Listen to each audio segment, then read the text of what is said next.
बिस्मिल्लाहिर्रहमानिर्रहीम, अस्सलाम वालेकुम। रमज़ान और हम में आपको कहेंगे खुश आमदीद। मेरे साथ हैं मोहम्मद शुएब, मेरे साथ हैं सबीन फारूक। अलविदा रमज़ान करीम।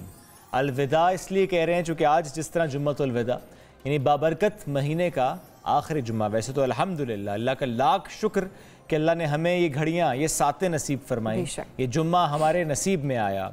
अगर आज हम पाकिस्तान की बात करें सबीन, सबसे पहले और बड़े इज्तिमात का जिक्र करें, बल्कि छोटे बड़े हर इज्तिमा का हम जिक्र करें, चाहे इस्लामाबाद हो, कराची हो, लाहौर हो, क्वेटा हो, पेशावर हो या कोई और शहर, कोई और इलाका, जैसे खूबसूरत मसाजिद आबाद थीं आज, जैसे खुतबा जुमा आज सुना गया और नमाज जुमा की अदायगी के लिए ख़ास एहतमाम आज किया गया, बिलखुसूस बच्चों करते हैं बड़े जोशो खरोश के साथ। आज मस्जिद का रुख बच्चों ने भी किया।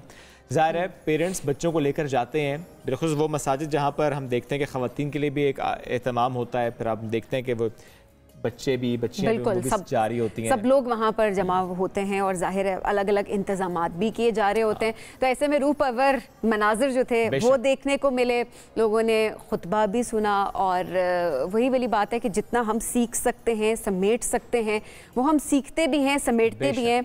और आज खुशी तो है कि हमें अल्लाह ने ये दिन नसीब किया है कि हम इस दिन को आज हम मना भी रहे हैं, उसके साथ साथ हम आज के दिन इबादत भी कर रहे हैं। But at the same time Ramzan के जाने का एक हर जुम्मे का जैसे इंतजार भी होता है, तो दिल थोड़ा अजीब सा हो जाता है कि ऐसा लगता है अभी आया था रमज़ान और अभी बस मेहमान जा रहा है। सही बात, ये बड़ी अहम बात आपने की कि यूँ लगता है कि अभी तो आगाज़ हुआ था और ज़ाहिर है उसमें जब आखिर में आप पहुँच रहे हैं फिर इंसान को एहसास होता है कि हमने तो बहुत सी घड़ियाँ शायद गवा दी। बिल्कुल, बहुत सी खूबसूरत सातें थीं जो हमारे नसीब में आई थी, लेकिन हमने उनका हक उस तरीके से अदा नहीं किया। ऐसे में शुएब वही वाली बात है कि it's never too late. True that, अभी भी कुछ दिन बाकी हैं, कुछ वक्त बाकी है, तो ऑब्वियसली आप भी जितना समेट सकते हैं ज़रूर समेटे और तौबा का तो कोई भी वक्त होता है। बेशक ऐसे ही है।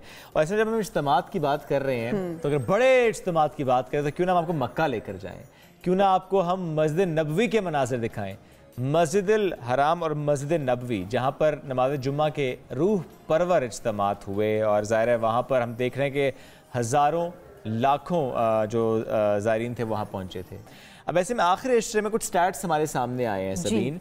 10 लाख अफराद ऐसे हैं जिन्होंने अभी तक आखिरी इश्रे में या मस्जिद हरम यानी मक्का में या मस्जिद नबवी में इबादत करने का शर्फ हासिल किया है, नमाज़ पढ़ने का शर्फ उनको हासिल हुआ है। हरमैन शरीफैन इंतज़ाम के मुताबिक अंदरून और बैरून मुल्क से आए लाखों ज़ायरीन ने उम्रा किया, रोज़े रसूल सल्लल्लाहु अलैहि वसल्लम पर हाज़िरी दी। मस्जिद हराम और मस्जिद नबी में नमाजियों के लिए 35,000 नए कालीन बिछाए गए और लाखों लोग वहाँ पर आए हैं और इबादत की है, नमाज और लाखों खुश नसीब लोग जिनको रमज़ान के महीने में ये सादत हासिल हुई है। और जाहिर है एक वो वाली बात होती है कि वहाँ पर कौन कहाँ से है, कोई भी चीज़ मैटर नहीं कर रही थी, सब बराबर होते हैं उस जगह। बिल्कुल बिल्कुल ऐसे ही है। और ऐसे में अगर सबीन हम फ़लस्तीन की बात करें और मस्जिद अक़सा के मनाजिर आपको दिखाएं, तो आज जिस तरीके से वहाँ पर एहतमाम, जिस तरीके से वहाँ पर नमाज जुम्मा की अदायगी की, क्योंकि यही ख्वाहिश होती है कि वहाँ पर नमाज जुम्मा जो है वो अदा कर पाएँ।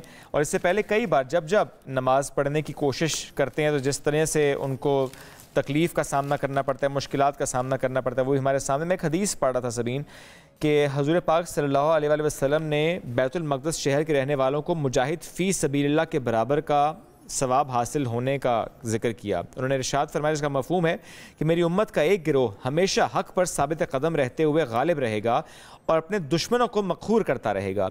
दुश्मन की शराज़ाबंदी उसे कोई गज़ंद ना पहुँचा सकेगी। बतौर आजमाइश थोड़ी बहुत गज़ंद पहुँच जाए, यहाँ तक कि क़यामत आ जाएगी और वो इसी हाल में कायमो दाइम होंगे। साहबे कराम ने अर्ज़ किया, या रसूलुल्लाह सल्लल्लाहु अलैहि वसल्लम, ये लोग कहाँ से होंगे?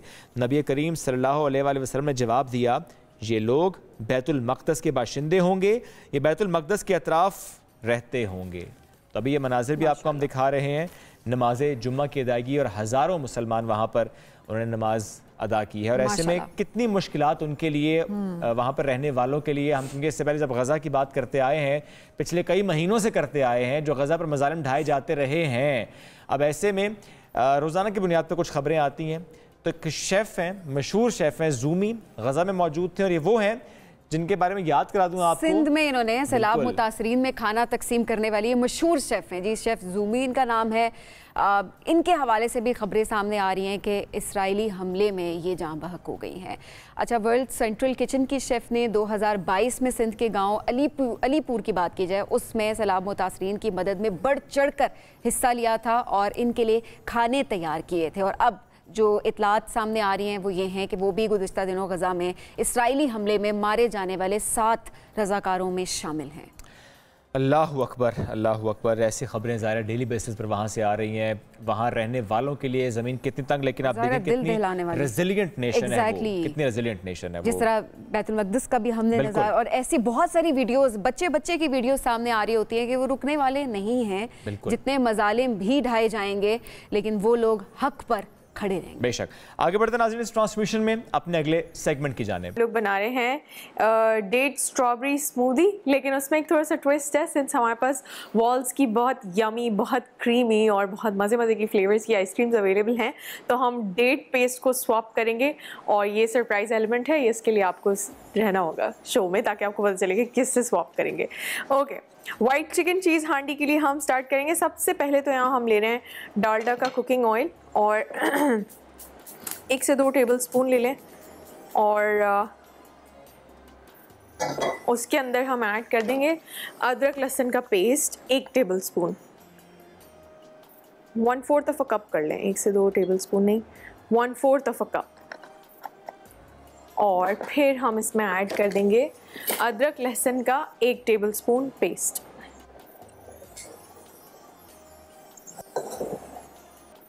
साथ ही इसमें आ जाएगी प्याज,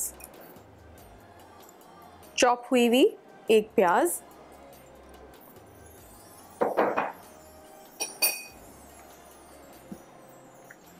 इसको हम कर लेंगे सॉटे, हल्की आंच पे होता रहेगा।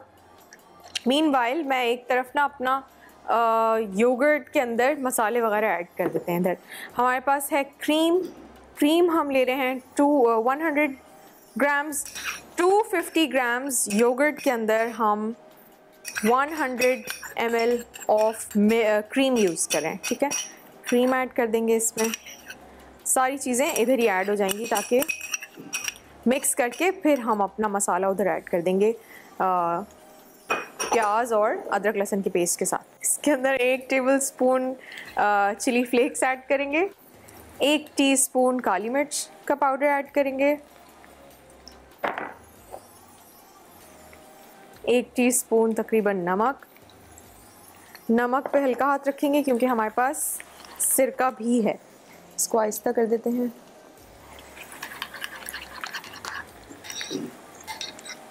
और 1 टेबल स्पून अब आ जाएगा इसके अंदर chilli paste, green chilli paste.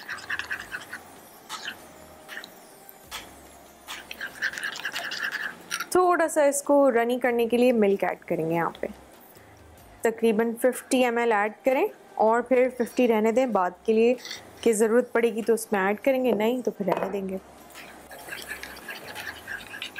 Last but not the least इसके अंदर ऐड हो रहा है सिरका, तकरीबन 2 टेबल स्पून। और हम लोग यूज़ कर रहे हैं चिकन सबरोसो का बोनलेस, तो वो तकरीबन आधा किलो यूज़ कर रहे हैं, तो आधा किलो चिकन मैं इसके अंदर डाल देती हूँ यहाँ पे।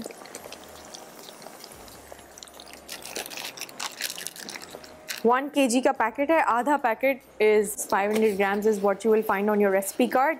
चाहे तो बढ़ा दें और फिर बाकी सारी चीज़ों की भी क्वांटिटी बढ़ा के और इसको ऐड कर सकते हैं ताकि वो मसाला बेस भी अच्छा सा बने। चिकन थोड़ा सा कलर अपना चेंज कर देगा, वाइट हो जाएगा, तो फिर इसके अंदर जो ये योगर्ट पेस्ट बनाया है ना सारे मसालों के साथ, ये ऐड हो जाएगा। चलो जी,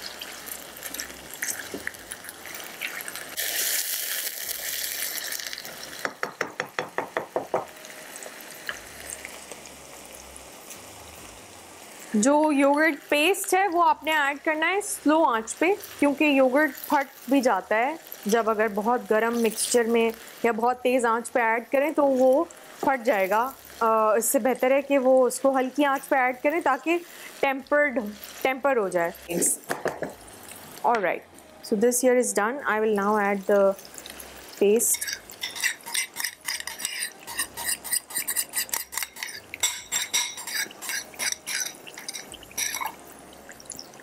और इसको स्टर कर लेंगे।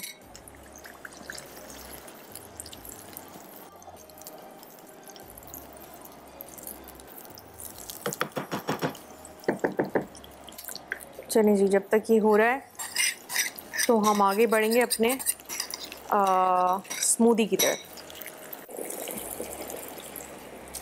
थोड़ी थोड़ी इसमें ना मैं काली मिर्च और वो ऐड कर रही हूँ, क्योंकि वो आप अपने हिसाब से देखिएगा कि अगर आपको लगे कि ज़रूरत है तो ऐड कर दें। लाल मिर्च और काली मिर्च।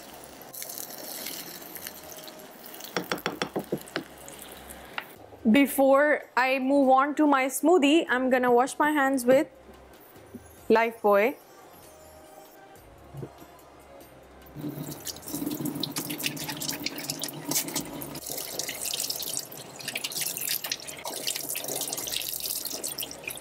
Yes.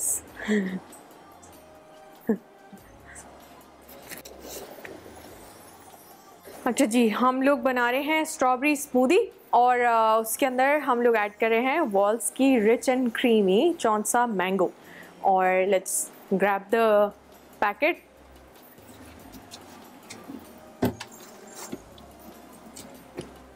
डिफरेंट पैकेजिंग स्टाइल्स है कि ये भी है, ये भी कन्वीनियंट पैकेजिंग है। और इसके अलावा भी आपको यानी टब्स में और कप्स में और डिफरेंट फॉर्म्स में मिलती है मार्केट में।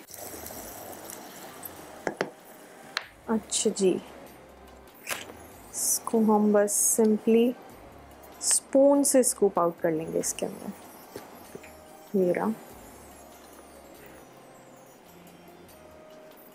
इससे जो हमारी स्मूदी है ना वो भी बहुत क्रीमी और बहुत रिच एंड यमी हो जाएगी।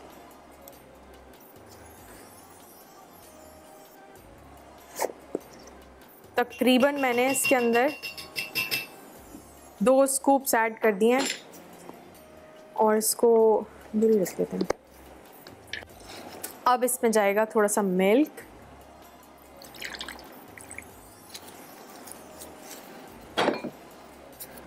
थोड़ा सा योगर्ट तकरीबन 100 ml, और इसके अंदर आ जाएगा स्ट्रॉबेरी सॉस या सीजनल फ्रेश स्ट्रॉबेरीज या जैम, जिस तरह में भी आपके पास स्ट्रॉबेरी अवेलेबल है घर पे वो फॉर्म ऐड कर दें।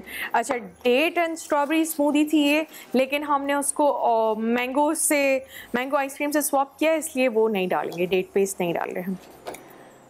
अच्छा जी, अब ये सब यहाँ पे आके इसके अंदर ऐड करेंगे बर्फ़।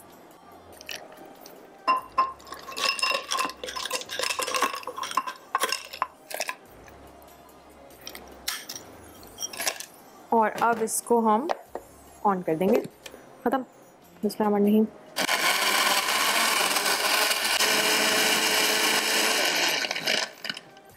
बिल्कुल ज़बरदस्त slushy creamy textured smoothie ready है।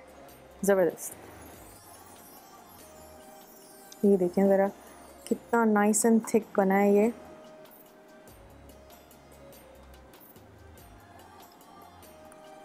चलें जी, दिस इज़ नाइस। लाइफबॉय से हैंड वॉश कर लेते हैं वंस मोर।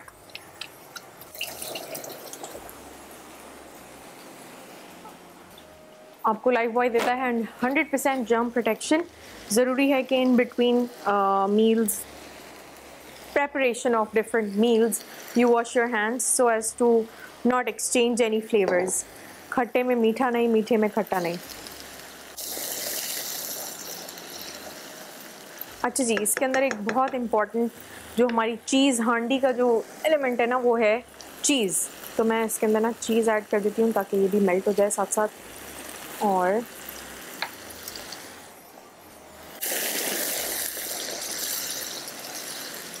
चीज़ ऐड कर दिए तकरीबन 100 ग्राम्स।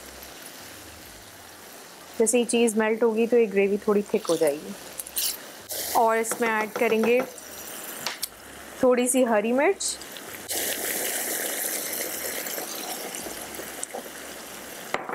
और कैप्सिकम, शिमला मिर्च। अच्छा, शिमला मिर्च नॉर्मली जिस भी खाने में होती है ना, I will add it towards the end, क्योंकि वो फिर बहुत मुशी हो जाती है। अगर ज़्यादा देर उसको पकाएंगे तो वो बिल्कुल नरम हो जाएगी। तो बहुत देर ना पकाएं उसको, बिल्कुल आखिर में यानी उतारने से 5 मिनट पहले ऐड करके और फिर उसको स्टर करें ताकि वो क्रंची रहेगी शिमला मिर्च। शिमला डालते ही खुशबू आई है। अभी इसमें खुशबू एक और दफ़ा आएगी। हम ऐड करेंगे धनिया जी।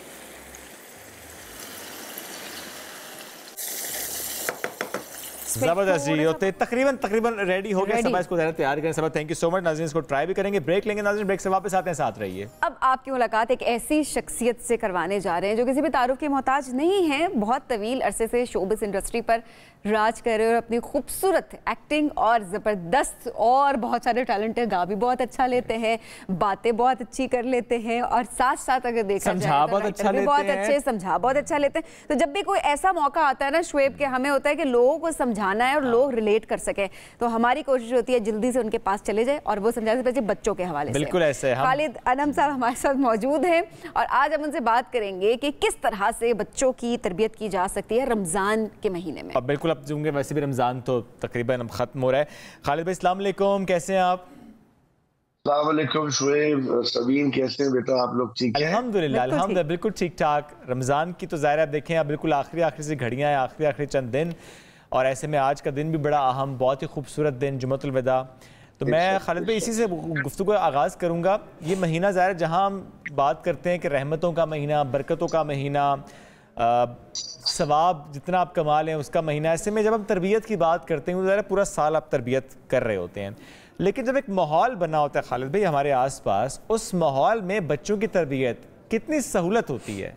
देखिए, ये साल भर तो बेशक तरबियत जारी रहती है, लेकिन ये महीना ऐसा खास महीना है कि इसमें आप तरबियत दिखा के कर सकते हैं। इसमें अल्फाज कम इस्तेमाल होते हैं और इसमें जो है आप प्रैक्टिकली कहते हैं ना, लीड बाय एग्जाम्पल करते हैं। आपका भी रोजा होता है, जिनका होता है, जो जिनको कोई मजबूरी नहीं होती वो रोजा रखते ही हैं, बड़े बूढ़े सब रखते हैं और सब एक पेडिस्टल पे होते हैं। तो इंसान की जिसकी ये बेसिकली महीना एहसास का महीना है ना, बेशक। तो हम बच्चों में एहसास पैदा करते हैं अपने दूसरे इंसानी जो भाई हमारे दोस्त बहन भाई पड़ोसी उनके लिए। और मजेदार बात ये कि इंसान भूखा होता है, इंसान प्यासा होता है, इंसान को गर्मी लगती है, इंसान मजबूरी में होता है, एक पैटर्न बड़ा अच्छा जिंदगी का बन जाता है। फजर पे उठना, नमाज पढ़ना, कुरान पढ़ना, सिपारा पढ़ना, वॉक पे जाना उठना। तो ये महीना तो बड़ा वैसे ही इम्पोर्टेंट है कि आदमी जो सारा साल हम लोग बदपरहेजी करते हैं अपनी जिसे कहते हैं उठने बैठने में, खाने पीने में, अपने टाइमिंग में, औकात-ए-कार में, इसमें हम अपने आप को बड़ा अच्छा स्केड्यूल कर लेते हैं। परवरदिगार का बड़ा एहसान है ये महीना उसने हमें दिया। इसलिए उसने कहा है ना कि इसलिए तुम पे फर्ज किए गए जैसे पहली उम्मतों पे किए थे, ताकि तुम परहेजगार मुत्तकी बन जाओ।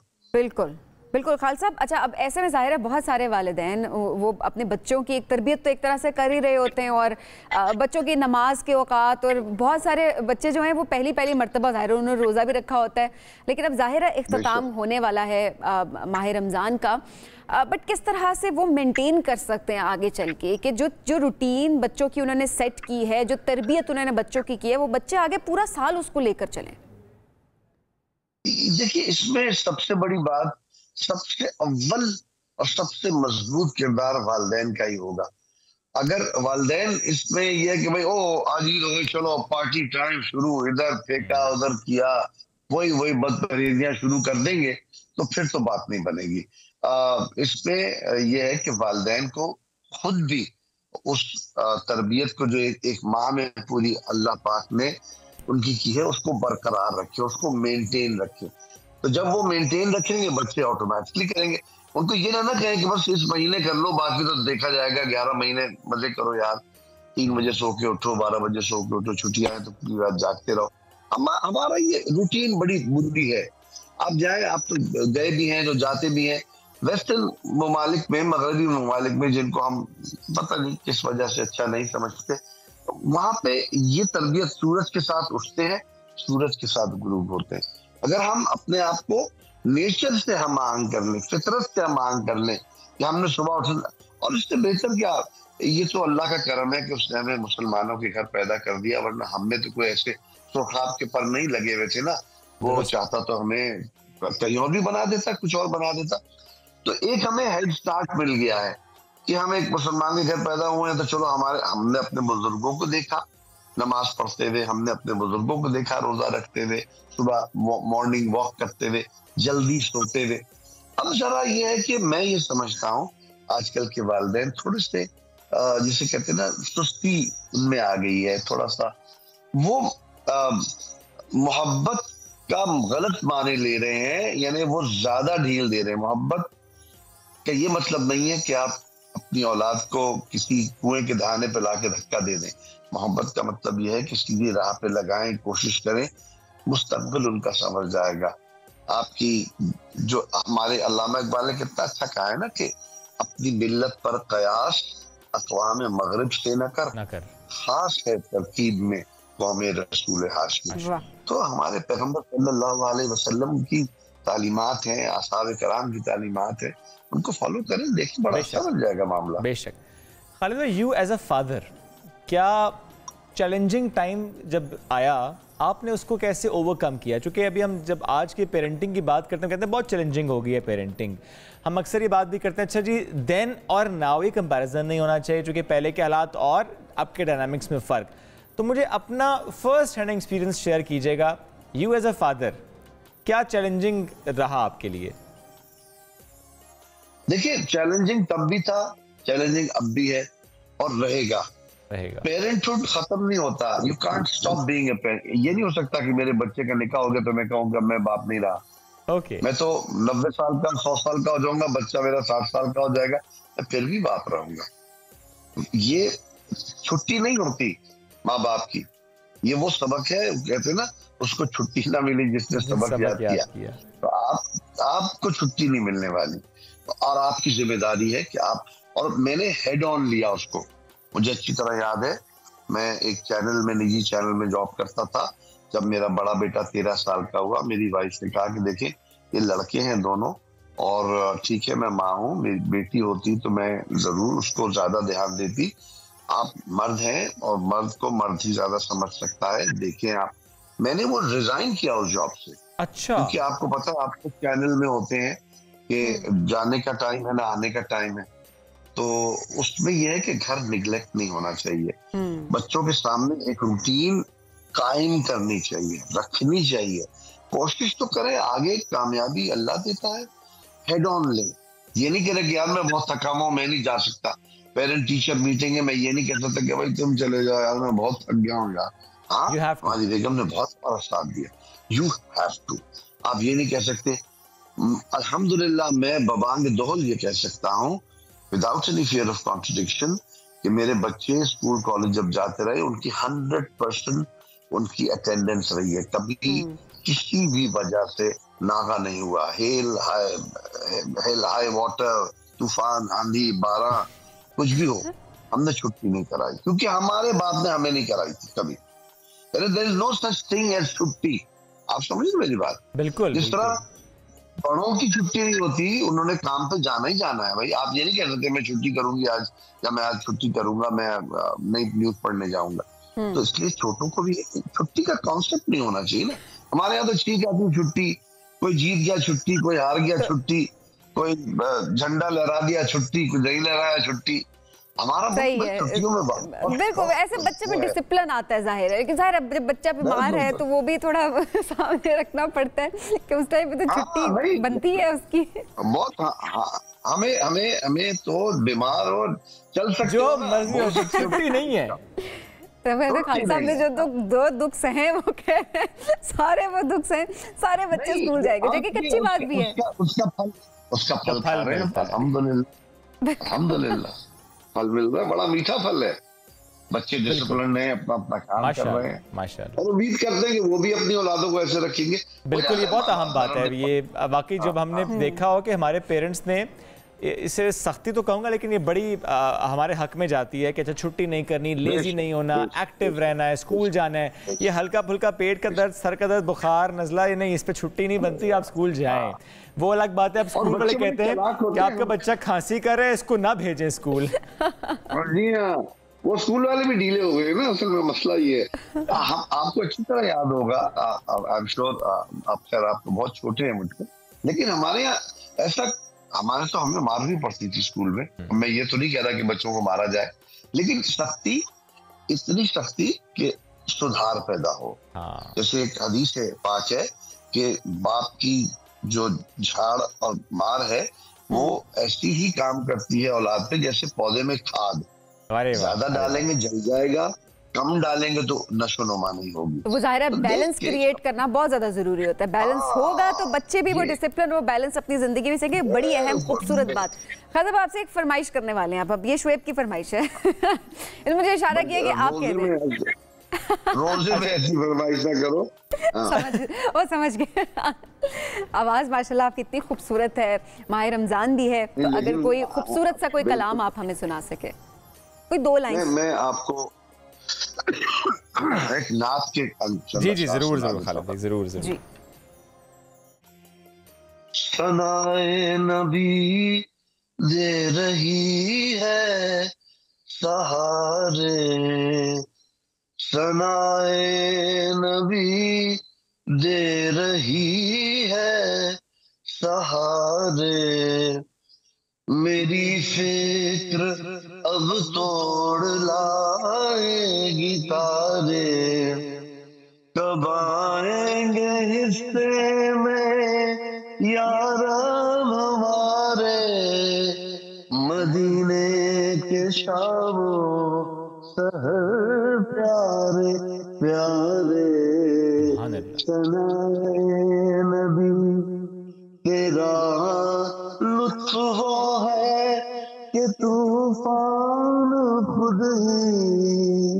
रिसालत सल्लल्लाहु अलैहि वसल्लम का नाम जब लिया जाए तो तेरा लुत्फ वो है कि तूफान खुद ही, सफीने को मेरे लगा दे किनारे, सनाए नबी सहारे। हमारे लिए तो यही जिक्र अल्लाह का, रसूल का, यही हमारा सहारा है, यही हमारी दीनों दुनिया की कामयाबी है, और यही हमारे जरिए बख्शिश बन जाएगी। खालिद भाई, इसमें कोई शक नहीं है। बहुत शुक्रिया खालिद भाई, हमेशा बात करके बहुत अच्छा लगता, और आज ये तो बात भी, और स्पेशली जो कलाम आपने हमारी इस ट्रांसमिशन के लिए ज़ाहिर है इंतखाब किया, वो सुन के तो और अच्छा लगा। बिल्कुल जी। अब आगे बढ़ते हैं जी, सेगमेंट को, अपने प्रोग्राम को भी आगे बढ़ाएंगे। ख़वातीन के हवाले से ज़रा बात करते हैं कि पहले जब बात होती थी ख़वातीन ये नहीं कर सकती, वो नहीं, वो बहुत कुछ कर सकते। स्पेशली क्रिकेट की अगर बात की जाए, माइंड में क्या आता था? मर्द हजरात। अब ऐसा है कि अब तो सबीन कई साल हो गए ना ये जुमला सुनते सुनते जी कि अच्छा जी कहते थे ख़वातीन ने ख़वातीन ने कर दिया, मतलब इतने सालों से मैं सुनूं तो I think let's stop saying this कि ख़वातीन नहीं कर सकती। आई थिंक कई सालों से ख़वातीन बहुत कुछ कर चुकी हैं, कर रही हैं, but at the same time बहुत सारी जगहों पे अभी भी स्टीरियोटाइप्स है जिनको ब्रेक करने की जरूरत है। कि हमारे इर्द गिर्द अगर एक चीज होती दिखाई दे रही है, आम हो गई, जरूरी नहीं है कि पाकिस्तान के बहुत सारे इलाकों में वो चीज आम हो। तो ऐसी मिसालें सामने लाना बहुत ज़्यादा ज़रूरी है जिससे लोग जो है इंस्पायर हो सके और अपनी बच्चियों को भी आगे भेज सके। तो ऐसी एक स्टोरी हम आपके लिए आज लेकर आए हैं। एक ऐसी क्रिकेटर से आपकी मुलाकात करवा रहे हैं, सब भी क्रिकेटर है, आप जाहिर है आप कमेंट्री भी कर रही हैं कि किस तरह से उन्होंने पाकिस्तान का नाम रोशन किया है। मरीना इकबाल, बिल्कुल जी। और किस तरह से जिक्र किया ना, मेरे ज़हन में नाम आ गया। और कैसे किस तरह से मतलब अगर देखा जाए कि क्रिकेट और उसके बाद जाहिर है कमेंट्री, दोनों चीजें साथ साथ तो हैं। कमेंटेटर एग्जैक्टली वो एजाज भी इन्होंने हासिल किया है। तो आज मरीना हमारे साथ मौजूद है, उनसे बात करते हैं जी। मरीना, बहुत शुक्रिया ज्वाइन करने के लिए। अच्छा मरीना, कैसा, पहले तो जरा कमेंट्री से पहले का सफर, जो क्रिकेट का सफर था, वो कैसा रहा, उसके बारे में बताइएगा। जी अस्सलाम वालेकुम, बहुत शुक्रिया मुझे यहाँ पे इनवाइट करने के लिए। सफ़र ज़ाहिर है मुश्किल तो थी, जैसे आप लोग बात कर रहे थे ख़वातीन के लिए, चाहे वो स्पोर्ट्स हो बल्कि कोई भी फील्ड हो, मुश्किल होता है स्पेशली उसको एज अ प्रोफेशन लेना। तो मेरी खुशकिस्मती ये थी कि घर पे काफ़ी सपोर्ट थी। मेरे फादर आर्मी में बिलोंग करते हैं, तो उनको भी स्पोर्ट्स का काफ़ी शौक़ था। मेरे चचा को क्रिकेट का शौक़ था। तो मैं घर में सबसे छोटी थी और आपको पता है छोटे होने के काफ़ी फ़ायदे होते हैं। तो मैं कहीं ना कहीं जब मुझे स्पोर्ट्स का शौक़ होता था, मैं कभी भाई के साथ, कभी चचा के मैच पे चली गई, कभी अब्बू के साथ टेनिस पे प्रैक्टिस पे चली गई। तो वहाँ से शौक़ डेवलप हुआ और 92 के वर्ल्ड कप के बाद फिर क्रिकेट का एक अलग जुनून आ गया। फिर खेलते खेलते थोड़ा बहुत, घर में किसी को नहीं पता था, स्कूल में लड़कों के साथ थोड़ी बहुत खेली क्रिकेट। फिर अगर आप प्रॉपरली बात करें तो फिर जब कॉलेज में जाके मैचेस स्टार्ट हुए थे, वहाँ से खेलना शुरू किया। और 2005 में पीसीबी ने जब फर्स्ट टाइम विमेन क्रिकेट को अपने अंडर लिया और एक प्रॉपर पाथवे बनाया, वहाँ से फिर मेरा सफ़र वहाँ पे प्रॉपर स्टार्ट हुआ। ग्रेट। पीक किसको समझती हैं आप अपने इस पूरे करियर में, क्रिकेट भी एंड देन कमेंटेटरी भी, पीक किसे समझती हैं? पीक देखें, कुछ मोमेंट्स होते हैं जो आपको लगता है कि मैंने हर चीज़ अचीव कर ली, लेकिन आई फील कि अगर आप उस पाथवे पे हैं और अगर आपको किसी भी मोमेंट पे ये लगे कि आपने सब अचीव कर लिए, तो आप ना आगे बढ़ सकते हैं, ना आगे लर्न कर सकते हैं। तो मेरा क्रिकेट में भी जी, मेरे क्रिकेट में भी यही, जब मैं खेलती थी मुझे हालांकि स्कोर ज़्यादा किया, प्लेयर ऑफ द टूर्नामेंट बने, सब कुछ किया, लेकिन जब आप कंप्लेसेंट हो जाते हो ना, तो फिर आपके जो बड़े गोल्स हैं वो रह जाते हैं, आप फिर छूट जाते हो, आपको लगता है कि आपने सब अचीव कर लिया। तो आई वुडंट से कि कोई ऐसा मोमेंट था जब मुझे वाकई लगा कि मेरी एक पीक आ गई हुई है। और इवन अब कमेंट्री में भी ऐसा नहीं लगता। अभी बहुत सारे ऐसे स्टेजेस हैं जो मुझे बूट करने और मुझे दुनिया का नंबर 1 कमेंटेटर बनना। बस फिर तो देखे ना, सवाल ये होना चाहिए था कि या कमेंट ऐसा होना चाहिए था कि peak has yet to come. तो अभी तो आना है, अभी तो बहुत सी पीक्स आनी है, not just one peak of course. Best commentator आपने बनना है इंशाल्लाह। मरीना, अभी क्या मसरूफियात हैं? अभी रमज़ान से पहले तक पीएसएल चल रहा था, उसके बाद थोड़ा सा पीएसएल रमज़ान में भी आया। अब टोटल फोकस जो है वो घर पे है। रमज़ान अल्लाह का शुक्र है कि उस तरह मुझे मौका मिल रहा है घर पे गुजारने का फैमिली के साथ, क्योंकि कभी कभी ऐसी कमिटमेंट्स होती हैं, इवन जब क्रिकेट खेलते थे तब भी, कि रमज़ान जो है वो कैंप्स में गुजरता था। वो एक इन्वायरमेंट नहीं आती थी, इवन तो कि रहमतों का महीना है, वो तो आप कहीं पे भी हों आपको वो फील होता है, लेकिन जो घर में अपने बड़ों के साथ, अपनी फैमिली के साथ एक इन्वायरमेंट होती है, वो बहुत इंपॉर्टेंट है। तो अभी फ़िलहाल घर पे रमज़ान को जो है वो इससे फ़ायदा हासिल कर रहे हैं और कोशिश ये होती है कि जितना ज़्यादा टाइम दे सकें कुरान पाक को, नमाज़ों को, अल्लाह ताला की तरफ, स्पिरिचुअल जो रिफ्रेशनिंग है वो होती है। तो काम से थोड़ी सी ब्रेक है, जस्ट गुड ब्रेक्स चाहिए होती हैं हर इंसान को कहीं ना कहीं, आप किसी भी फील्ड में हो। हाँ, दैट्स राइट। अच्छा, थोड़ा सा अगर हम अभी जो इस वक्त की क्रिकेट है उस पर बात करें, आइंदा आने वाले इवेंट्स के लिए जो तैयारी है उस पर अगर मैं आपको कमेंट लूँ। अभी ऐसे में ज़ाहिर है हमारे क्रिकेटर्स तो आपको मालूम ही है कि काकूल में हैं, ट्रेनिंग कर रहे हैं और बहुत सी खबरें डेली बेसिस पर आ भी रही होती हैं हमसे मुताल्लिक। मैं मेंस टीम की बात जब करूँ, आपको क्या लगता है ये 2016 की तरह जो अब दोबारा हम देख रहे हैं कि ट्रेनिंग फिटनेस के लिए कितने अच्छे नताइज आएंगे? देखिए, इस पे मैं इसलिए कमेंट कर सकती हूँ कि 3 साल वुमेन क्रिकेटर्स को भी वहाँ पे सही रगड़ा दिया गया और वो वहाँ पे नहीं देखते कि कोई मेंस टीम है या वुमेन्स टीम है। और उसके रिजल्ट्स उस टाइम तो आप यकीन करें कि बहुत ही बुरा लग रही होती है वो ट्रेनिंग, लेकिन उसके रिजल्ट्स बाद में जाके आते हैं और वाकई में रिजल्ट्स नज़र आते हैं। जो मेन चीज़ है, एक तो फिजिकल आपकी जो लिमिटेशंस है वो तो ब्रेक होती हैं, बट जो साइकोलॉजिकल, जो अक्सर हम फील्ड्स में रह जाते हैं कि साइकोलॉजिकल एक बैरियर होता है कि पता नहीं ये हम कर पाएंगे या नहीं। ऑन फील्ड भी ऐसे काफ़ी मोमेंट्स होते हैं कि आपको लगता है कि पता नहीं आप ये चीज़ कर पाओगे। मतलब फिनिशिंग अगर मैचेस की बात करें तो आपको एक थोड़ा सा बिलीफ नहीं होता कि आप मैच जितवा सकोगे या नहीं। इस तरह की ट्रेनिंग का फ़ायदा ये होता है कि साइकोलॉजिकल बैरियर्स वो ब्रेक करते हैं। जो आपको लगता है कि नॉर्मल रूटीन में हर इंसान को अपनी कैपेसिटी पता होता है, लेकिन वो उस कैपेसिटी से बढ़ के काम कराते हैं और फिर आपको एहसास होता है कि वाकई मेरे में थी, मुझे सिर्फ अपने आप को थोड़ा पुश करना था। तो ये सिर्फ फिजिकल नहीं है, ये आपकी एक स्पिरिचुअल आप कह सकते हैं कि उसमें भी आपको हेल्प देता है। आपको और यकीन आता है अपने ऊपर और इस चीज़ पे कि अल्लाह ताला ने आपको ऐसा बनाया है कि आप किसी तरह भी अपनी बॉडी को, अपने माइंड को मोल्ड कर सकते हैं और साइकोलॉजिकल बैरियर्स बहुत ब्रेक होते हैं। तो आई एम वेरी होपफुल, क्योंकि हमने खुद भी पर्सनली रिजल्ट्स देखे हुए हैं और पहले भी मेंस टीम के साथ भी देखे हैं। तो आई एम वेरी श्योर कि इंशाल्लाह इसके बाद डिफरेंस नज़र आएगा डेफिनेटली। और ज़ाहिर जो हम सोच रहे होते हैं ना कि हम ये नहीं कर सकते, यहाँ तक नहीं जा, तो ऑब्वियसली वो एक कैपेसिटी, उस लिमिट को एक तरह से अब क्रॉस किया जाएगा और ऑब्वियसली इसका जो फ़ायदा होगा वो पाकिस्तान क्रिकेट को जो बहुत ज़रूरी है। अच्छा मरीना, ऐसे में जो इस वक्त चेंजेस आप देख रही हैं क्रिकेट टीम में हमारी प्लेयर्स के हवाले से अगर देखा जाए तो वो आपको किस तरह लग रही है, स्पेशली बाबर आजम की बतौर कैप्टन वापसी, कैसे देखती हैं इन डिसीजंस को आप?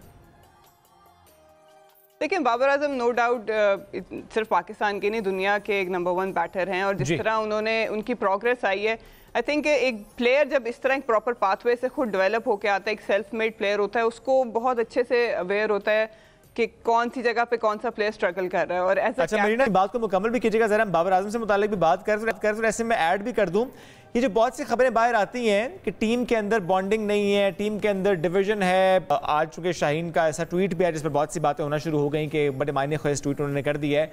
व्हाट डू यू थिंक, उनकी बॉडी लैंग्वेज देखते हुए, ऐसे सारे मामलों को समझते हुए, क्या वाकई बाबर आजम का दोबारा से कप्तान बनना, शाहीन शाह अफरीदी का कप्तानी से हट जाना मसाइल क्रिएट करेगा कि नहीं? अच्छी स्पिरिट है, अच्छी दोस्ती है और बड़े अच्छे उस पर लेकर चलेंगे नोट पे ये लोग। देखिए इन सब की आपस में भी काफ़ी अच्छी बॉन्डिंग है और इन्होंने जिस तरह पाकिस्तान टीम को, बाबर आजम आप बात कर लें, शाहीन शाह अफरीदी की बात करें, रिजवान की बात करें, इस तरह लेके टीम को चले हैं, आई डोंट थिंक कि इस चीज़ का इशू होगा। इशू थोड़ा सा ये है कि जिस तरह चीज़ें कम्युनिकेट हुई वो बेहतर तरीके से हो सकती थी। और जहाँ तक बाबर आजम की बात है, आई थिंक कि अच्छा डिसीजन है, थोड़ी सी उनको भी ब्रेक मिली है, उन्होंने परफॉर्मेंस भी दी, थोड़ा एज अ कैप्टन आप थोड़ा रिलैक्स भी हो जाते हो कि जब आप सिर्फ बैटिंग पे परफॉर्मेंस देते हो और ब्रेक मिलती है तो आप काफ़ी चीज़ें उन्हें टाइम मिलता है सॉर्ट आउट करने का, सोचने का। और अब वो वापस आएंगे तो जैसे मैं बात कर रही थी पहले कि क्योंकि वो एक प्रॉपर पाथवे से सेल्फ मेड एक नंबर 1 प्लेयर हैं दुनिया के, तो उसमें आपको ये मदद मिल जाती है कि जब कोई दूसरा प्लेयर स्ट्रगल कर रहा होता है तो आप रेजोनेट कर सकते हैं कि वो किस चीज़ों से गुजर रहा है और आप उससे एज ए कैप्टन भी बेहतर तौर पर कम्युनिकेट कर सकते हैं। तो आई थिंक कि बाबर आजम ने पहले भी पाकिस्तान को एज ए कैप्टन भी परफॉर्मेंसेस दी हैं, एज ए बैटर भी परफॉर्मेंसेस दी हैं, तो इसमें तो कोई डाउट नहीं है कि उनको अगर ये दोबारा सौंपा गया तो वो मज़ीद बेहतर तरीके से ज़रूर करेंगे, क्योंकि जो उन्हें टाइम मिला सोचने का, आई थिंक कि उस पर उनको बेहतर होगा। आई डोंट थिंक टीम के बीच में कोई इश्यूज़ हैं, बट येस जैसे मैंने कहा कि थोड़ा बेहतर कम्युनिकेशन बोर्ड की तरफ से की जाती, क्योंकि वो as a player, as a captain, जब आप अचानक चीज़ें आपके सामने आती है तो एट टाइम्स आप समझ नहीं पाते हो कि क्या रीजंस थी, क्या रीजंस नहीं थी, तो वो एक थोड़ा सा प्रॉब्लम होगा, बट आई डोंट थिंक कि टीम बॉन्डिंग का कोई इशू आएगा। अच्छा मरीना, वैसे ये जो जिस तरह की अफवाहें अभी एकदम आ जाती है मार्केट में, पता भी नहीं चल रहा होता मेंस टीम के हवाले से, ऐसे क्या आपके दौर में भी होता था कोई ऐसा वाकया है कि कोई चीज़ हुई ना हुई और वो जाहिर है इस तरह से सोशल मीडिया पे या लोग उसके बारे में बातें करना शुरू करें, टीम में जी ग्रुपिंग हो गई है, बॉन्डिंग नहीं है बिल्कुल भी और फलां के बारे में फलां कह दिया, ये आप लोगों की टीम के बारे में भी होता था? देखिए अजम्पशंस तो हर जगह चलती हैं और वैसे मैं बात करूं जब तक कोई मसाला ना हो वहाँ तक मज़ा भी नहीं आता, तो फिर लोग भी इंजॉय नहीं करते, बट आई डोंट थिंक कि ऐसा कुछ हुआ है, क्योंकि टीम जीतती ही तब है जब आपके जो स्क्वाड है, स्पेशली जो आपका 11 जो प्लेइंग 11 होती है वो अगर एक पेज पे हो तभी जाके वो ऑन फील्ड परफॉर्म कर सकते हैं। बाकी ग्रुपिंग ऐसा अगर होगी तो आपको टीम रिजल्ट्स में नज़र आना शुरू हो जाएगा, क्योंकि टीम नीचे जानी शुरू हो जाएगी, क्योंकि वो आपकी जो रेजोनेशन होती है वो हो ही नहीं सकती। बाकी आपने देखा होगा कि थोड़े से कोई क्लिप्स आ जाते हैं, कोई ऐसे कर रहा होगा तो कहेंगे जी थप्पड़ मारने लगे हैं, बैट दिखा रहे होंगे तो कहेंगे जी बैट मारने लगे, इस तरह की चीज़ें ऑन एंड ऑफ चलती रहती हैं।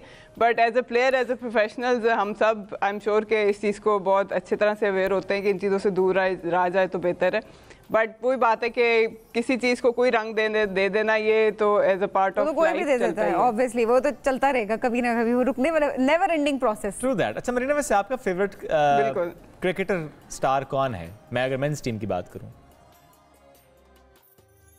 वुमेन्स टीम में पाकिस्तान की बात करें तो मैंने स्टार्ट भी जब की और मैंने खेला भी है, सना मीर के अंडर खेला है, 10 साल उन्होंने कप्तानी की, और जिस तरह हम लोगों की बॉन्डिंग इसलिए ज़्यादा थी कि हमने स्क्रैच से विमेंस टीम को स्टार्ट किया, हम लोगों के पास फैसिलिटेशंस नहीं थी, ऐसे बड़े कोचेस नहीं थे, बस एक पैशन था कि पाकिस्तान विमेंस टीम को कहीं पहुंचाना है।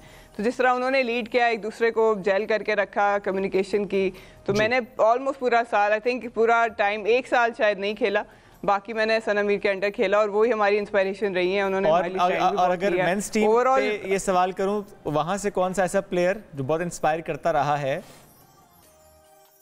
पर्सनली अगर मैं बैटिंग की बात करूं तो मोहम्मद यूसुफ मुझे बहुत पसंद थे। जिस तरह की उनकी टेक्निक थी, काफ़ी हद तक मेरी टेक्निक भी उनको देख देख के, क्योंकि हम टीवी पे देख के सीखते थे ज़्यादातर, तो वो उसमें रेजोनेट होती थी। आजकल के दौर में ज़ाहिर है बाबर आजम एक ऐसा नाम है जो आप पाकिस्तान और क्रिकेट से अलग उन्हें रख ही नहीं सकते। जिस तरीके की कंसिस्टेंसी है वो आई थिंक मैंने अभी तक पाकिस्तान के उस लेवल पे नहीं देखी, जिस कंसिस्टेंसी से। और मेरा काफ़ी इंटरेक्शन उनसे रहा है, क्योंकि ऑब्वियसली कमेंट्री में हम इंटरव्यूज़ वगैरह भी करते हैं, तो उनकी सबसे अच्छी बात मुझे ये लगती है कि वो खुद ये एडमिट करते हैं कि एक मैच में परफॉर्म किया वो मैच भूल जाते हैं। उनकी कंसिस्टेंट होने की वजह ये है कि वो पिछली परफॉर्मेंस नहीं याद रखते, हर मैच को ऐसे लेते हैं कि आज नया मैच है और आखिरी मैच है, इसलिए परफॉर्म करते जाते हैं। और ये एक बहुत यंगस्टर्स के लिए एक बहुत इंपॉर्टेंट मैसेज है कि आप, वही बात जो मैंने पहले की थी कि कंप्लेसेंट नहीं हो सकते। अगर आपने किसी लेवल पे जाना है, लेजेंड बनना है, तो फिर आपको अपनी पिछली परफॉर्मेंस भूलनी पड़ेगी, चाहे अच्छी हो चाहे बुरी। बेशक ऐसे। अच्छा मरीना, आखिर में एक बस कमेंट अपने सुनने वालों को, यंग बॉयज़ एंड गर्ल्स जो कि परस्यू करना चाहते हैं क्रिकेट को एज अ करियर, क्रिकेट को एज अ पैशन, और वो बिल्कुल फोकस होकर आना चाहते हैं इस फील्ड में, तो ऐसे में रास्ता क्या इख्तियार करना चाहिए इनको? क्लब ज्वाइन करना चाहिए, क्या करना चाहिए? क्योंकि बहुत से लोग कहते हैं ताल्लुक अच्छा हो तो रास्ता थोड़ा आसान होता है, टैलेंट के साथ ताल्लुक। मैं सिर्फ ताल्लुक पे ज़ाहिर है फोकस नहीं करा सकता। देखिए, आप के पास टैलेंट है लेकिन आप हार्ड वर्किंग नहीं है, तो आप थोड़े अरसे के लिए ज़रूर लाइमलाइट में आएंगे, लेकिन आप कंसिस्टेंट नहीं रह सकते। तो आई थिंक सबसे पहले तो हार्ड वर्किंग होना बहुत ज़रूरी है। थोड़ा सा पाथवेज की बात करूं तो विमेन क्रिकेट का थोड़ा डिफरेंट है, मेंस का डिफरेंट है। मेंस में आपने देखा होगा कि क्लब्स बहुत ज़्यादा हैं, अंडर 13 से ऑनवर्ड्स, अंडर 16, अंडर 19 एक प्रॉपर पाथवे है। तो अगर आप क्लब्स ज्वाइन करते हैं, इवन कॉलेज के टूर्नामेंट्स हमने रिसेंटली देखा है कज़ाफ़ी में हुए हैं, तो ये वो पाथवे जहाँ पे अगर आप परफॉर्मेंसेस देते रहेंगे तो आगे आपके लिए रास्ते खुलते जाएंगे। जहाँ तक वुमेन्स की बात है, थोड़ा सा ऑन एंड ऑफ स्ट्रक्चर हमारा अभी भी स्ट्रगल कर रहा है, लेकिन हमारी कोशिश है कि हम कॉलेज में और स्पेशली स्कूल लेवल पे, क्योंकि इन्वायरमेंट, सेफ इन्वायरमेंट का यहाँ पे क्वेश्चन आ जाता है, क्योंकि हम लोग खुद भी मेंस क्लब्स में जाके खेलते थे, और उस टाइम खेलते थे जब लड़के नहीं होते थे, उनके आने के टाइम से पहले, क्योंकि ये थोड़ा सा इशू हमें भी रहा है और अभी भी है। तो उस लिहाज से स्कूल और कॉलेज पे हम ज़्यादा फोकस कर रहे हैं, वहाँ पे इंट्रोडक्शन क्रिकेट का बहुत ज़रूरी है। इंटर कॉलेजेट, इंटर यूनिवर्सिटीज़ लड़कियों के लिए बहुत इंपॉर्टेंट है, इंटर डिस्ट्रिक्ट, तो ये वो चीज़ें जिन पे अभी थोड़ी सी भी वर्किंग चल रही है, लेकिन फिर भी ट्रायल्स होते हैं। अभी कुछ महीने पहले भी हमने ओपन ट्रायल्स लिए अंडर 19 के लिए, इमर्जिंग के लिए, तो ट्रायल्स में आके आप दे सकते हैं, वहाँ पे आप अगर आप पिक हो जाएं, उसके बाद एक प्रॉपर हमारा डोमेस्टिक टूर्नामेंट होता है। तो ये अगर आना चाहते हैं यंगस्टर्स, खवातीन भी स्पेशली अगर आगे आना चाहती हैं, तो रास्ते काफ़ी सारे हैं, बस ये है कि मेहनत करनी होगी, आपको स्टेप बाय स्टेप आगे बढ़ना होगा। बहुत शुक्रिया मरीना, हमारे साथ मौजूद थी। नाजरीन, हम बढ़ेंगे स्टे विद अस। रमज़ान का महीना जब भी आता है, हमारी कोशिश होती है कि कोई भी गुनाह हम ना करें, क्योंकि शैतान कैद होता है और हम अपना सेल्फ एनालिसिस कर रहे होते हैं, और कोशिश यही होती है कि हम अपने आप को ठीक रखें और तमाम गुनाहों से दूर रखें। और ऑब्वियसली यही दुआ करनी चाहिए कि अल्लाह ताला हम सब लोगों को गुनाहों के बोझ से अपनी हिफ्ज़ व अमान में वो ज़रूर रखे। अच्छा शुएब, ये कहा जाता है कि गुनाह का असर जो है, जब आप कोई भी गुनाह करते हैं तो उसका असर आपके चेहरे पर आता है, और इंसान के गुनाह के असरात उसकी दीनी और आखिरी जो आखिरत होती है, दोनों ज़िंदगियों पर उसका असर होता है और वो भारी हो जाते हैं। और इन गुनाहों के बायस इंसान अल्लाह ताला की नाराज़गी के ज़रिए जो है वो ज़ाहिर है, अगर देखा जाए तो वो आप पे कभी अज़ाब भी नाज़िल होता है, गज़ब का निशाना बन जाता है इंसान। लेकिन ऐसे में वो इतना गफूरुर रहीम है कि अगर इंसान तौबा कर ले तो वो फ़ौरन माफ़ कर देता है। तौबा का दरवाज़ा हमेशा खुला रहता है, लेकिन इंसान के पास ज़ाहिर है आखिरी सांस तक ये मौका होता है कि आप किसी तरह से अपने गुनाहों की तौबा कर दें, अपने रब से रुजू कर लें, और इतनी ज़्यादा मोहलत हम सबके पास होती है। लेकिन अगर आप तौबा नहीं करते और गुनाहों से बाज नहीं आते, तो गुनाहों के क्या असरात होते हैं जो हमारी ज़िंदगियों पर आते हैं। जिस तरह मैंने पहले भी जिक्र किया कि कैसे आपके चेहरे पर वो, या आपकी ज़ात पर, आपकी पर्सनैलिटी पर, आपकी ज़िंदगी पर, आपके रोज़मर्रा के जो जितने भी ज़िंदगी के काम हैं उन पर किस तरह से असरअंदाज होते हैं। आज हम इसी हवाले से बात करेंगे। हमारे इस वक्त मौजूद हैं मजहबी स्कॉलर राजा ज़िया साहब। अस्सलाम वालेकुम राजा। राजा साहब, गुनाहों का असर किस तरह से हमारी पर्सनैलिटी पर और हमारी ज़िंदगी पर होता है? बिल्कुल जी, ये बड़ा ही अहम टॉपिक है, और ख़ासतौर पर रमज़ान की मुनासिबत से तो मैं समझता हूँ बहुत ही अहम है, क्योंकि ये वो महीना जिसमें अल्लाह सुब्हान तआला के नबी सल्लल्लाहु अलैहि वसल्लम ने फरमाया था, एक्चुअली जिब्रील अमीन ने दुआ की थी और नबी करीम सल्लल्लाहु अलैहि वसल्लम ने इस पर आमीन कहा था कि उन्होंने कहा कि हलाक हो जाए वो शख्स जिस पर रमज़ान का महीना आया और वो अपने गुनाहों को बख्शवा नहीं सका, और इस दुआ पर नबी करीम सल्लल्लाहु अलैहि वसल्लम ने आमीन कहा था। तो अल्लाह ताला भी कुरान मजीद में इरशाद फरमाते हैं कि वमा असाबकुम मिन मुसीबतिन फबिमा कसबत ऐदीकुम व याफ़ू कसीर, कि जो भी मुसीबत तुम्हारे पे आती है वो तुम्हारे अपने गुनाहों की वजह से होती है और अल्लाह ताला तो बहुत माफ़ करने वाला है। तो ये बात सच है कि जो भी मुश्किलें, मुसीबतें, परेशानियाँ, मुख्तलिफ़ किस्म के असरात हमारी लाइफ में आते हैं, उसकी एक बहुत बड़ी वजह हमारे अपने गुनाह भी होते हैं, जिसको हम सादा ज़ुबान में मकाफ़ात अमल भी कहते हैं। तो इसके बारे में इमाम शाफ़ी रहमतुल्लाह फरमाते हैं कि मैं अपने उस्ताद जो है वकी के पास गया और मैंने कहा कि जी मेरा हाफ़ज़ा बहुत कमज़ोर हो रहा है। तो उन्होंने कहा कि बेटा गुनाह छोड़ दो, कि अल्लाह ताला जो है ना, ये इल्म जो तुम्हारे पास आ रहा है ये अल्लाह ताला का दिया हुआ इल्म है और अल्लाह ताला ये इल्म उसको नहीं देगा जो इंसान गुनाहों में। अब इमाम शाफ़ी कितने बड़े आलिम दीन हैं, कितने बड़े यानी हमारे जो आइमा अरबा हैं उनमें से एक हैं, और इतना कुछ उन्होंने हिफ्ज़ भी किया था, उसके बावजूद वो कह रहे हैं कि मुझे लगता है कि मेरा हाफ़ज़ा कमज़ोर हो रहा है। तो उनको ये कहा जा रहा है कि जो हाफ़ज़े की कमज़ोर होने की वजह है, इसके पीछे एक रीज़न तो जो है तुम्हारे अपने गुनाह हो सकते हैं। इसी तरह से नूह अलैहिस्सलाम का वाक़या हमारे सामने है। नूह अलैहिस्सलाम ने अपनी कौम से ये कहा कि भाई तुम लोग तौबा कर लो। तौबा करने से क्या होगा? उन्होंने कहा फ़कुल तो अस्तग़फ़िरू रब्बकुम इन्नहु काना गफ़ारा युरसिलिस समा अलैकुम मिदरारा व युमदिदकुम बिअमवालिन व बनीना व जअल लकुम जन्नातिन व जअल लकुम अनहारा। यानी नूह अलैहिस्सलाम अपनी कौम से कह रहे हैं कि अगर तुम लोग तौबा कर लो, इस्तिग़फ़ार कर लो, तो क्या होगा? ना सिर्फ ये कि अल्लाह तुम्हें माफ़ कर देगा, बल्कि अल्लाह ताला तुम्हारे ऊपर रहमतों की बारिश अता फ़रमाएगा, तुम्हारे माल में इजाफ़ा होगा, तुम्हारी औलाद अल्लाह ताला तुम्हें नेक और साले औलाद देगा, अल्लाह ताला तुम्हें बागात अता फ़रमाएगा और उनके बीच में नहरें जारी कर देगा। यानी कि सिर्फ तौबा करने से, इस्तिग़फ़ार करने से तुम्हारी लाइफ में खुशहाली आ जाएगी। यानी चाहे वो माली एतबार से हो, चाहे वो तुम्हारी औलाद के एतबार से हो, चाहे वो जहनी सुकून के एतबार से हो। तो ये बात तो अंडरस्टूड है कि जब भी हम कोई गुनाह करते हैं उसके कोई ना कोई नेगेटिव कॉन्सिक्वेंसेस हमारी ज़िंदगी में ज़रूर आते हैं। तो इलाज उसका यही है कि फ़ौरन से पहले इंसान तौबा का रास्ता अख्तियार करे और अल्लाह की तरफ रुजू करे। बिल्कुल सही है। अच्छा, वो जो हम कहते हैं कि किसी को देख कर, अच्छा बड़ा नूरानी चेहरा है, और किसी को देख कर कहते हैं कि इसके चेहरे पर लफ्ज़ ऐसे नहूसत का भी इस्तेमाल कर रहे होते हैं। किसी को देख कर पहले तो ये बताइएगा क्या इस तरह कहना किसी को, क्योंकि ज़रा ये तो इल्म आपके पास नहीं है, क्या ये दुरुस्त बात होती है? और क्या वाकई ऐसा होता है कि उसके चेहरे, उसकी पर्सनैलिटी से वाकई झलक रहा होता है? देखिए, एक तो आजकल के ब्यूटी प्रोडक्ट्स का भी कमाल है, नंबर 1। नंबर 2 जो है वो फ़िल्टर्स का भी बड़ा कमाल है, ठीक है। अच्छा, तो एक होता है, देखिए एक तो चीज़ होती है कि आपने अपने आप को वैसे ब्यूटीफाई किया हुआ है, वो अपनी जगह पे है। देखिए जिस नहूसत की आप बात करें ना, वो ये होता है कि एक शख्स हो सकता है बहुत ही खूबसूरत हो सकता है कि एक शख्स दुनियावी एतबार से बहुत अट्रैक्टिव हो, लेकिन जब भी आप उसकी शक्ल देखते हो ना, आपका मूड ऑफ हो जाता है और आप कहते हो पता नहीं इसके मुंह पे क्या है कि इसका चेहरा देखते ही ना बस I get put off. Negativity होती है। और असल में ना उनका रवैया इतना करख्त होता है या इतना सख्त होता है, या बदअखलाक भी हो सकते हैं। उनके अपने अमाल भी कुछ ऐसे हों कि जो यानी डिस्पाइट द फैक्ट कि वो जितना मर्जी अपने आप को ब्यूटीफाई कर लें और जितना भी अपने आप को ग्लैमराइज कर लें, आप समहाउ उनसे पुट ऑफ ही होते हो और आप कहते हो कि नहीं यार, इस बंदे की शक्ल देख के ना मैं, मतलब वो आपको उस शख्स को देख के आपको क्लिक कर जाता है। जी, तो ये एक चीज़ होती है। लेकिन बहरहाल इसके ऊपर कोई हम हतमी किसी को मुंह पे कहना नहीं चाहिए ना, इस तरह की बात सोचनी चाहिए कि भाई फ़लाँ बंदा जो है वो ऐसा है और वैसा है।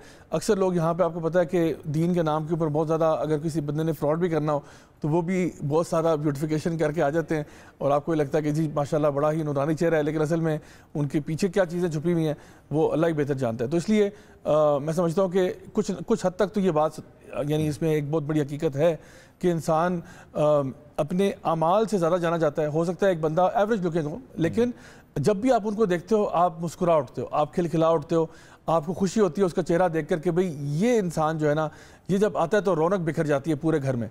तो ऐसे लोग यकीनन आप जानते भी होंगे। बिल्कुल, फैमिली के उनके आने से हम कहते हैं, हम तो कहते हैं जी पॉजिटिव वाइब है, ये आए हैं तो बड़ा एक अच्छा सा आपको एक वाइब क्रिएट हो रही है। बिल्कुल ऐसे ही है, तो ये चीज़ होनी चाहिए। ओके, अच्छा राजा साहब, वैसे ये जो गुनाह है, ज़ाहिर है जानते बूझते भी और समटाइम्स आपको नहीं भी पता होता, आप गुनाह तो कर रहे होते हैं, इंसान वैसे भी ख़ता का पुतला है, कुछ ज़रा गुनाह सगीरा, कुछ गुनाह कबीरा।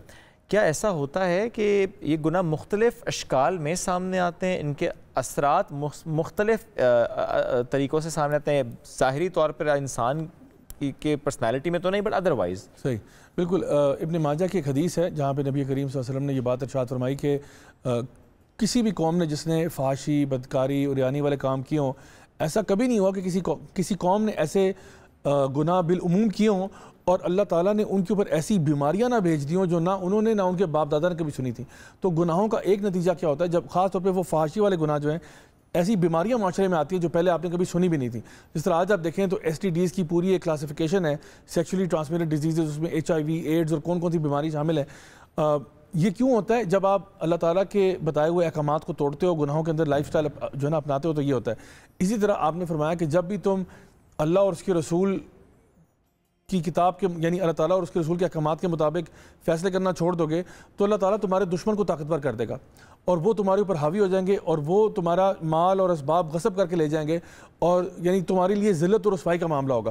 तो ये भी बताया जा रहा है कि जब तुम अल्लाह और उसके रसूल से किए हुए वादों को पूरा नहीं करोगे और अल्लाह ताला की किताब के मुताबिक फ़ैसले नहीं करोगे तो क्या होगा, तुम्हारा दुश्मन तुमसे ज़्यादा ताकतवर हो जाएगा। और आज हमें नज़र आता है पूरे यानी दुनिया में अगर आप देखें मुसलमानों की बिलउमूम हालत क्या है, चाहे आप अभी इस वक्त गज़ा के हालात देख लें, आप कश्मीर में देख लें, आप चाइना में वीगर मुस्लिम के साथ क्या हो रहा है, बर्मा में देख लें, अफ़गानिस्तान, इराक, सीरिया, बोस्निया, यानी कौन सा ऐसा खित्ता है जहाँ पे मुसलमानों के ऊपर ये नहीं हो रहा। लेकिन उसकी वजह बताई जा रही कि जब भी अल्लाह और उसके रसूल के बताए हुए अहकामात के तुम खिलाफ जाओगे या उनसे किए हुए वादों को तोड़ोगे तो फिर ये ज़िल्लत और रसवाई तुम्हारा मुकद्दर होगा। और इसी तरह से बहुत सारी और भी चीज़ें बताई गई। हमारे असलाफ में बयान करते थे कि जब आप इंसान गुनाह करते हैं ना, बल्कि इसी हदीस में अपने माजा की आता है कि जब तुम ज़कात रोक देते हो, अल्लाह की राह में खर्च करना रोक देते हो, अल्लाह रब्बुल इज़्ज़त बारिशें रोक देता है। और बारिश ना होती सिवाय इसके कि अल्लाह ताला को ये चरिंद परिंद हैवानात पर तरस आ जाता है तो अल्लाह थोड़ी बहुत बारिश बरसा देता है। और इसके बारे में इमाम इकरमा, इमाम मुजाहिद जो है ना, बहुत बड़े बड़े मुफस्सिरीन गुजरे, वो कहा करते थे कि जंगल के जानवर, हत्ता के सहरा के कीड़े मकोड़े, बिच्छू, सांप और छिपकलियाँ भी इब्ने आदम पर बददुआ करते हैं कि ए इब्ने आदम हलाक हो जाए तू कि तेरी वजह से हमारे पे बारिशें रुकी हुई हैं। जब इंसान अल्लाह की राह में खर्च नहीं करता तो कई ऐसे गुनाह हैं जो कि कलेक्टिव उसका एक तरह से पनिशमेंट होती है कि जब एक पूरा माशरा ही उस गुनाह में जो है ना मुलव्वस हो जाए, उस गुनाह का मुर्तकिब हो जाए तो फिर कुछ कलेक्टिव पनिशमेंट्स भी जो है ना उनके ऊपर आती हैं।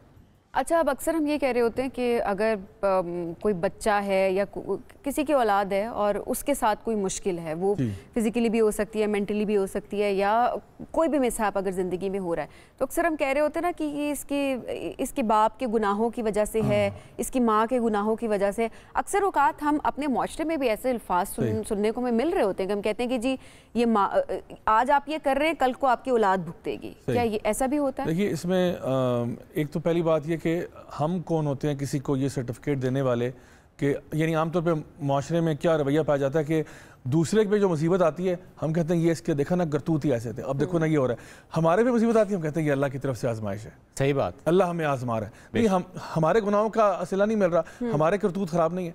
तो देखिए, हर बंदे को ना पहले अपने बारे में आप बेशक जो है ना बुरा सोच लें, औरों के बारे में बुरा मत सोचें। आप ये सोचें कि अल्लाह ताला इनको आजमा रहा है, इन पर कोई आजमाइश आई हुई है, इंशाअल्लाह अल्लाह ताला इस आजमाइश से बाहर भी निकालेगा इनको। फ़इन्ना मअल उसरि युसरा, इन्ना मअल उसरि युसरा। और जब इंसान के अपने ऊपर मुश्किल आए ना तो इंसान सबसे पहले तौबा करे कि यकीनन मेरे पता नहीं कौन से गुनाह हैं जो मैंने चोरी छुपे किए हैं, खुल्लम खुल्ला किए हैं, गलती से किए हैं, जानबूझ के किए हैं। आप देखें, अंबिया का तकाजा ये था, हालांकि अंबिया तो मासूम होते हैं, मासूमुल खता होते हैं। अंबिया यानी आदम अलैहिस्सलाम से खता हुई ना, अल्लाह ताला ने उनको कहा था कि वला तक़रबू हाज़िहि शजरा फ़तकूना मिनज़ ज़ालिमीन, आपने उस दरख्त के पास नहीं जाना। आदम अलैहिस्सलाम चले गए, गलती होगी, क्या कहा उन्होंने? रब्बना ज़लमना अनफुसना, या अल्लाह मैंने अपने साथ जुल्म कर लिया, व इल्लम तग़फ़िर लना व तरहमना लनकूनन्ना मिनल ख़ासिरीन, और या अल्लाह अगर तूने मुझे माफ़ ना किया और मुझ पर रहम ना फरमाया तो मैं तो खसारे वालों में से हो जाऊँगा। यूनुस अलैहिस्सलाम जो हैं उनसे ख़ता हो गई, वो अपनी कौम को छोड़कर चले गए, उनको लगा कि दावत का काम खत्म हो गया, वो वहाँ से निकल आए, हालांकि अल्लाह की तरफ से हुक्म नहीं आया था। अल्लाह ताला ने उनको मछली के पेट में डाल दिया। अब मछली के पेट में क्या कह रहे हैं? ला इलाहा इल्ला अंता सुब्हानक इन्नी कुन्तु मिनज़ ज़ालिमीन, या अल्लाह तू सुबहान है, तू बेऐब है, जुल्म तो मैंने अपने साथ किया। अब अंबिया कह रहे हैं मैंने अपने साथ जुल्म कर लिया, वो ये नहीं कह रहे, जो सबसे बेहतरीन इंसान गुजरे हैं वो कह रहे हैं कि भाई हमारे उससे कोई जुल्म हो गया। और हमारे पे जब कोई मुश्किल आती है तो हमारा पहला रिएक्शन ये होता है हम ये कर रहे होते हैं, लेकिन क्या हमारे गुनाहों की सजा हमारी औलाद को मिल सकती है? देखिए, उस तरह से सजा हर बंदा अपनी सजा खुद पाएगा, लेकिन ये जरूर हो सकता है कि अल्लाह ताला एक बंदे को आजमाता है उसकी औलाद के जरिए। अच्छा, मिसाल के तौर पे, अच्छा वो औलाद का मामला क्या है, अल्लाह ताला उनके दिल को वसी कर दे, उनको रिलैक्स कर दे, लेकिन आपको बहरहाल टेंशन डाल दी है, क्योंकि आप जो है अब आपको लगता था मिसाल के तौर पर कि जी किसी के बारे में आपने बुरे अल्फाज कहे, किसी की औलाद के बारे में आपने बुरे अल्फाज कहे, वो आपके अंदर जो है ना वो चीज़ आ जाती है। तो इस तरह के मामले होते हैं, तो इसलिए एहतियात करनी चाहिए, क्योंकि ये जो इंग्लिश में कहते हैं ना, what goes around comes around. अगर आप गलत काम करोगे हो सकता है घूम फिर के वापस आपके पास वापस और हो सकता है जैसे आप कह रहे हैं कि इसके गुनाहों की सजा है, किसी के ऊपर अजाब है, हो सकता है अल्लाह ने उसे आजमाइश में डाला हो। जी बिल्कुल, यू नेवर नो। और आप इस तरह की आप बात करो, आपको ये भी नहीं पता कि वो शख्स जिसे आप गुनहगार समझ रहे हैं वो अल्लाह के कितने करीब है। बाकी सर्टिफिकेट तो खैर देना ही नहीं चाहिए, हम कौन है। और ऐसे में राजा साहब एक चीज़ और भी, बहुत से लोगों की हम जब आजमाइश देख रहे होते हैं, बहुत ज़्यादा आजमाइशें होती हैं, तो हम ये कहते हैं, ये सोचते हैं, राय दे देते हैं कि शायद इसके सारे गुनाहों की सज़ा इसे इस दुनिया में मिल गई है, अब हिसाब नहीं होगा। सही। हाँ इसमें कुछ सदाकत है, लेकिन हमें फिर भी इस पर भी सर्टिफिकेट नहीं देना चाहिए। हम ये ज़रूर कह सकते हैं कि या अल्लाह इसको जो मुश्किलें आ रही हैं इसके एवज़ इसकी गलतियाँ कोताहियाँ सारी माफ़ फरमा दे, ताकि जब ये तेरे सामने जाए तो ये गुनाहों के बगैर हो, बिल्कुल कोई इसके ऊपर गुनाह ना हो, कोई इसका बैकलॉग ना हो, बिल्कुल सही है, क्लियर आपके सामने है, क्योंकि ये बात बिल्कुल है। और देखिए नबी करीम सल्लल्लाहु अलैहि वसल्लम जो है वो आपका इरशाद है, आपने फरमाया कि जो सबसे ज़्यादा लोग आजमाए गए ना वो अल्लाह के नबी हैं, और आपने फरमाया मैं सबसे ज़्यादा आजमाया गया हूँ। तो नबी करीम सल्लल्लाहु अलैहि वसल्लम की तो औलाद की वफ़ात आपकी जीते जी हो रही है, आपके ऊपर सैंक्शंस लग रहे हैं, आपके ऊपर लोग यानी जो जानवरों के अंदर की इंटेस्टाइन्स और चीज़ें वो फेंक रहे हैं लाके, आपको ताइफ में पत्थर पड़ रहे हैं। अब नाउज़ुबिल्लाह सुम्मा नाउज़ुबिल्लाह कोई बंदा हमारे जो इस आजकल बैठा हुआ अपने फ्रेम ऑफ माइंड से देख रहा हो, वो तो नाउज़ुबिल्लाह ये सोच रहा होगा पता नहीं कौन सा इनको इनके जो है ना मतलब अल्लाह माफ़ करे गुनाहों का वो मिल रहा है। लेकिन क्या नबी करीम सल्लल्लाहु अलैहि वसल्लम के तो अगले पिछले माफ़ है, बेशक। ये तो अल्लाह ताला फरमाते हैं वरफ़ाना अल्लाह का जिक्र, अल्लाह ताला उनको मजीद बुलंदियां अता फरमा रहा है, बेशक, मजीद उनके वो दर्जात तो अल्लाह ताला बेहतर जानता है, ज़ाहिर है उसकी हिकमत है। अच्छा ऐसे में एक चीज़ छोटा सा पॉइंट, बहुत से लोग ये कर रहे होते हैं गलती कि किसी के गुनाह पर बहुत तबसरा शेयर करें, ज़रा इंस्टाग्राम और उसका दौर है, किसी से कोई गलती कोताही होगी दीनी मामले पे शेयर किया, उस पर बात की, तमस्खुर किया, ये क्या रवैया? देखिए ये तो हदीस में आता है कि जब आप लोगों के गुनाहों पे पर्दे डालें ताकि अल्लाह आपके भी गुनाहों पे पर्दे डाले। अगर आप लोगों के गुनाहों को पब्लिक करेंगे तो कल को आपके भी गुनाह पब्लिक हो जाएंगे। और कौन शख्स है जो दूध का धुला हुआ है, कौन शख्स है जो रोज़ सुबह आप ज़मज़म से नहाता है? यानी हर इंसान बिल्कुल ख़ताकार है। नबी करीम सल्लल्लाहु अलैहि वसल्लम की हदीस है हर इब्ने आदम ख़ताकार है, लेकिन उनमें से बेहतरीन वो जो तौबा कर लें। देखिए अगर तो गुनाह किसी का बयान करने का मकसद ये है कि आप अपनी और उसकी दोनों की इस्लाह चाहते हैं, मिसाल के तौर पर एक बीवी है वो अपने शौहर की कुछ गलतियों से तंग आई हुई है और वो किसी आलिम दीन के पास जाती है तो या किसी काउंसलर के पास जाती है, कोई मैरिज काउंसलर उसके पास जाती है, बताती है कि मेरे हस्बैंड इन कामों में मुलव्वस हैं, प्लीज़ आप मुझे हेल्प करें। ये तो चीज़ और है, लेकिन सिर्फ गॉसिप के लिए, सिर्फ गप लगाने के लिए, सिर्फ उसके एक्सपेंस पे हंसने के लिए या उसको नीचा दिखाने के लिए, उसको सोसाइटी में थोड़ा सा मजाक उसका उड़े या उसको नीचा दिखाया जाए, इस बुनियाद पे किया जाए, ये तो बहुत ही गलत है और ये गीबत पे भी आता है। और क्योंकि देखें ना जब साहबा ने पूछा कि रसूल अल्लाह गीबत क्या है, तो आपने फरमाया कि अपने भाई के बारे में वो बात कहना जो उसको पसंद नहीं है उसके पीठ पीछे। तो साहबा ने कहा या रसूल अल्लाह अगर वो बात उसमें हो तो फिर आपने कहा यही तो गीबत है, यही तो गीबत है। तौबा की मोहलत कब तक होती है इंसान के पास? मरते दम तक आपके पास मोहलत है, लेकिन चूंकि हमें पता नहीं कि जो ना मरने वाला दम कौन सा होगा, इसलिए तौबा का टाइम अभी है, दुआ का टाइम। यानी कि इंसान, मैं तो नहीं जानता ये जो जुमला मैं आपके सामने बोल रहा हूँ ये मुकम्मल भी हो पाएगा या नहीं हो पाएगा। बेशक मैं इस शो पे आपके पास आया, यहाँ से निकलूंगा या नहीं निकलूंगा, मेरे पास तो ये वाला गारंटी नहीं अल्लाह जानता है। तो मुझे चाहिए कि मैं जब मुझे पहली फुर्सत मिले मुझे तौबा कर लेनी चाहिए। और ख़ास तौर पे हमारे जो ऑडियंस हैं, रमज़ान का महीना है, आखिरी अब कुछ अयाम रह गए, बराए मेहरबानी अगर अभी भी गलती हो गई और अभी भी टाइम, तो अल्लाह से माफ़ी मांग ले, अल्लाह गफूर रहीम है, अल्लाह माफ़ी करना चाहिए, माफ़ी देने वाला है।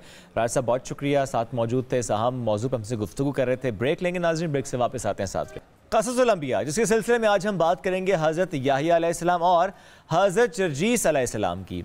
हज़रत याहिया अलैहिस्सलाम आप हज़रत ज़करिया अलैहिस्सलाम के फ़र्जंद थे और आप अलैहिस्सलाम का नाम खुद अल्लाह ताला ने तजवीज़ फरमाया था।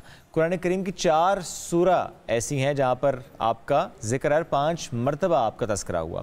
आप अलैहिस्सलाम तकवा में, खौफ खुदा में बहुत ज़्यादा गिरियाजारी करने में मशहूर थे। हज़रत याहिया अलैहिस्सलाम से मंसूब सबसे मशहूर मज़ार दमिश्क में है। हज़रत जर्जीस अलैहिस्सलाम का जिक्र करें, अहले रोम से ताल्लुक़, अल्लाह ताला ने आप अलैहिस्सलाम को शाम के बादशाह अजाना की तरफ भेजा और बादशाह ने आपको कत्ल करने का हुक्म दिया। अल्लाह ताला ने आपको मौत के बाद दोबारा ज़िंदा फरमाया। अल्लाह ताला के इन दोनों बरगज़ीदा नबियों के बारे में गुफ्तगू करेंगे। हमें ज्वाइन किया है, स्कॉलर हैं डॉक्टर खुर्रम इलाही। डॉक्टर साहब बहुत शुक्रिया। वालेकुम सलाम। डॉक्टर साहब सबसे पहले हज़रत याहिया अलैहिस्सलाम से मुताल्लिक़ बात करेंगे। बिल्कुल। अच्छा, पहले हम थोड़ा सा फिर माजी में चले जाएँ। हम हज़रत ज़करिया अलैहिस्सलाम तक का किस्सा कवर कर चुके हैं और हज़रत ज़करिया अलैहिस्सलाम जो है वो हज़रत याहिया के वालिद है और उनको ख्याल रखना था बीबी मरियम का। और ऐसे ही एक बहुत इंटरेस्टिंग कोहरेंस है हज़रत ज़करिया की बीबी मरियम से और ऐसे ही हज़रत याहिया की हज़रत ईसा अलैहिस्सलाम से। तो हज़रत ज़करिया ने ख्याल किया था बीबी मरियम का और हज़रत याहिया ने ये पेशन गोई की ये बात बताई थी कि हज़रत ईसा अलैहिस्सलाम आने वाले हैं। हज़रत याहिया अलैहिस्सलाम के बारे में एक बात जो बहुत काबिल ज़िक्र है वो ये है कि आप बचपन से ही ज़ुहद में थे, यानी कि बचपन में खेल कूद वगैरह से भी ज़्यादा बचपन से ही पैगम्बरी के सिलसिलों पे आ चुके थे और आप बचपन का ज़्यादा वक्त तफक्कुर और तदब्बुर और अल्लाह ताला की इबादत में गुजारते थे और ख़ुसूसन तौरात की बहुत ज़्यादा आपको हिफ्ज़ भी थी और आप उसकी लोगों को उसका पैगाम भी देते रहते थे और तन्हाई में बहुत ज़्यादा पढ़ते थे। इसके अलावा आपने 5 बहुत बड़ी नसीहतें की थी। वो नसीहतें कुछ ऐसी हैं जिनको बड़े खूबसूरत अंदाज में आपने बताया कि एक बड़ी बात उन्होंने ये की कि आप अल्लाह की को एक माने और उसके साथ किसी को शरीक न ठहराएं। ये ऐसे ही है कि आप मालिक हैं और आपका ग़ुलाम जो है सारा दिन मजदूरी करता है, लेकिन जो मजदूरी का हासिल है वो आपको ला के नहीं देता। तो ये इतनी लॉजिकल बात है। उन्होंने कहा कि आप अल्लाह के साथ किसी को शरीक न ठहराएं। रोज़ों के ऊपर उन्होंने कहा ये ऐसे ही है कि आपके पास एक खुशबू की थैली है जिसको आप मजलिस में लिए बैठे हैं, तो रोज़ा रखते आप हैं और फ़ायदे सबको पहुँचते हैं। जैसे रोज़े की ये बात तो एक ज़ाती है ना कि मैं खाने पीने से इज्तनाब करूँगा। सबसे अहम रोज़ा तो वो है कि उसके नताइज साथ वालों को मिलेंगे कि आप गुस्सा नहीं करेंगे, उन्हें नुकसान नहीं पहुँचाएंगे, किसी ज़ीरो को नुकसान नहीं पहुँचाएंगे। फिर ऐसे ही उन्होंने कहा कि आप जिक्र करते रहें और अज़कार ऐसे ही हैं कि कोई बहुत बड़ी मुसीबत आपके पास आ रही है और आप किसी महल में छुप जाएं। हज़रत याह्या अलैहिस्सलाम ने फिर एक और जो खूबसूरत बात उन 5 में शामिल की वो हदिये के ऊपर थी कि हदिया कॉन्टीन्यूसली करें। जो आमतौर पर भी कहा जाता है कि दुआ और हदिया वो चीज़ है जो किस्मत को आपकी तरफ, वैसे तो अब्बस है शिकवा तकदीर यज़दा, तो ख़ुद तकदीर यज़दा क्यों नहीं है। सबसे बड़ी तो लोग तकदीर उसी बात को मानते हैं जो आप ज़ोर बाजू से तब्दील करके दिखाएं, लेकिन फिर भी कुछ नागहानी आफात, कुछ नागहानी चीज़ें जिनको आप रोक सकते हैं वो हदिया है। उस पर भी उन्होंने कहा कि ऐसे ही है कि अगर आप हदिया करते रहे तो एक माल इकट्ठा हो जाता है कि जब मुश्किल आए तो उसमें से लेकर आपकी माफ़ी हो जाती है। हज़रत याह्या अलैहिस्सलाम बचपन से बहुत गिरिया करते थे। आप इतना रोया करते थे कि आपके चेहरे पे निशान पड़ गए थे और आपके अब्बा ज़करिया अमूमन आपको ढूंढने के लिए निकला करते थे कि आप इतना ज़्यादा खलवत नशीं रहते थे, जंगलों में निकल जाते थे तो आपके अब्बा आपको ढूंढ ढूंढ के वापस लाते थे और आप पूछते थे अब्बा आप ही तो मुझे नहीं कहते कि मेरी तरजीह अव्वल खुदावंद करीम होने चाहिए, तो आप ऐसे फ़िक्र क्यों करते हैं। तो ऐसी एक दुआ वो उनको ढूंढते ढूंढते आए तो हज़रत याह्या अलैहिस्सलाम एक जगह पर बैठे रो रहे थे। तो उन्होंने कहा क्या हुआ मेरे बेटे का। तो उन्होंने कहा जन्नत और जहन्नुम के दरमियान का फ़ासला आप ही ने तो बताया था कि तुम आंसुओं से तय कर सकते हो।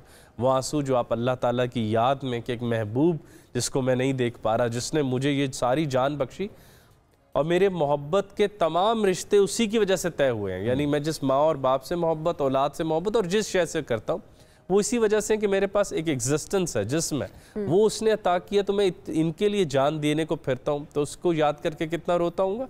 तो वहाँ से एक बड़ी प्यारी बात है कि आपकी ज़िंदगी में रही।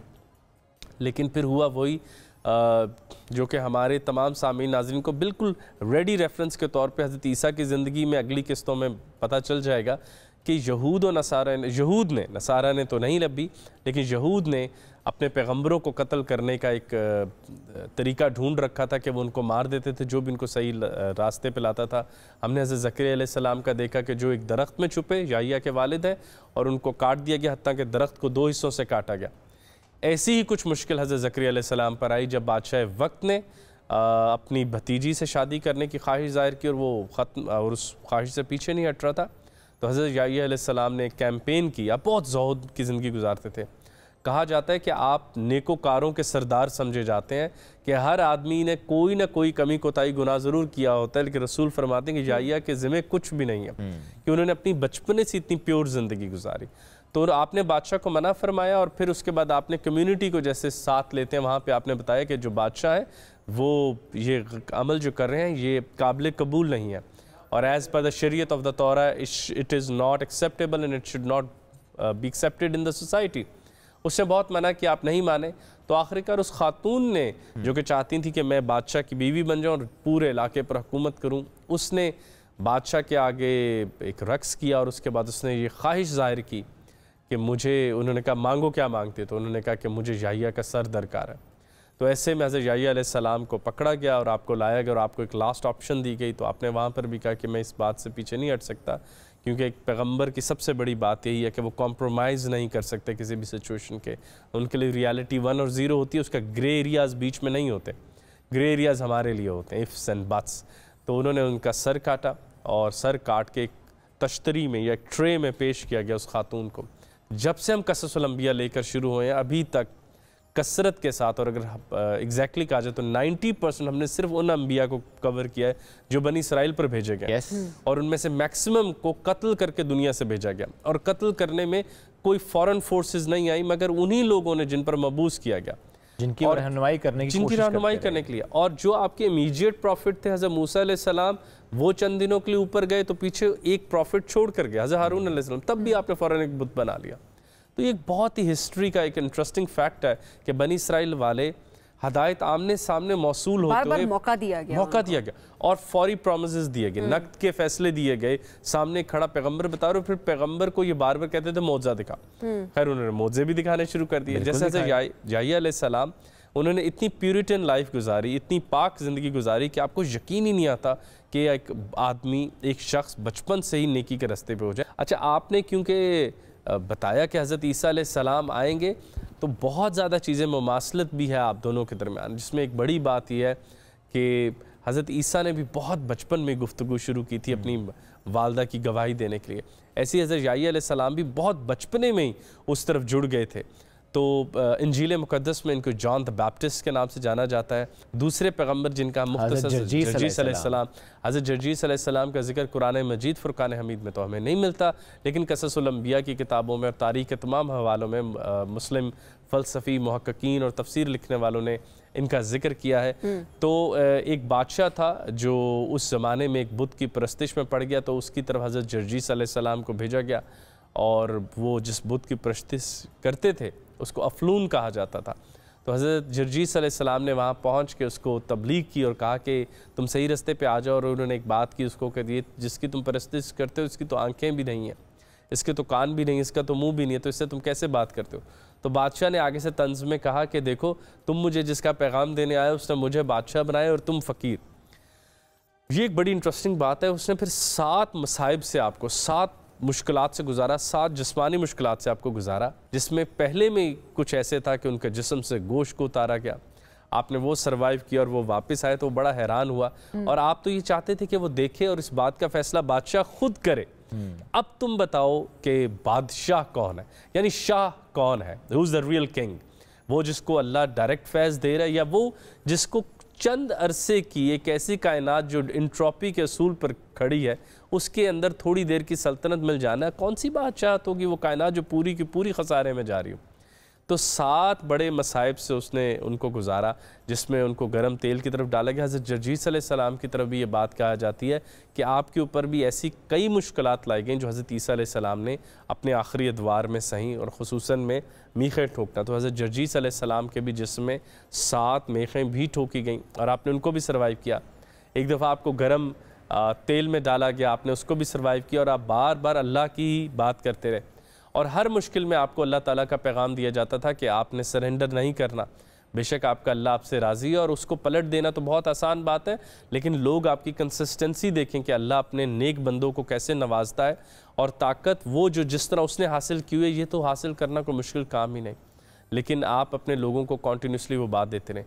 खैर आखिर में उसने आप पर आखिरी जब हमला किया और वो आपके 7 मसाइब पूरे हो गए और आपने दुनिया वालों को बताया, बल्कि उसने एक दफ़ा तो ये भी कहा कि आप जाएँ तो फ़लानी जगह पर कुछ पुराने बादशाहों की कब्र है, उनमें से कुछ को उनको रिसरेक्ट करके लाए। तो रेजरेक्शन की भी उसने डिमांड की। तो बाद में हज़रत ईसा अलैहिस्सलाम ने इस चीज़ को कसरत से करके दिखाया।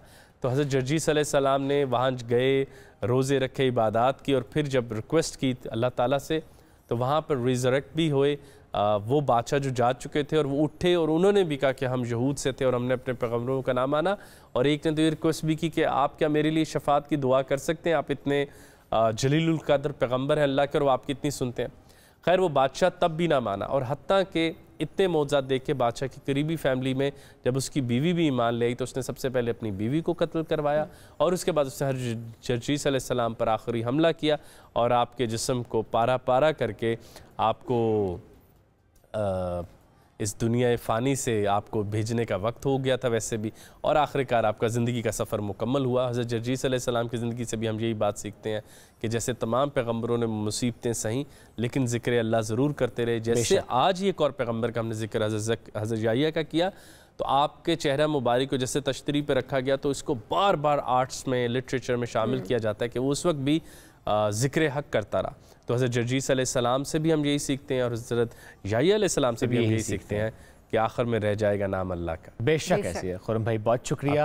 आज 2 ऐसे नबी, 2 ऐसे अंबिया कराम जिनके ज़िंदगी, जिनके हालात, उनके वाक़यात पर आज हम बात कर रहे थे।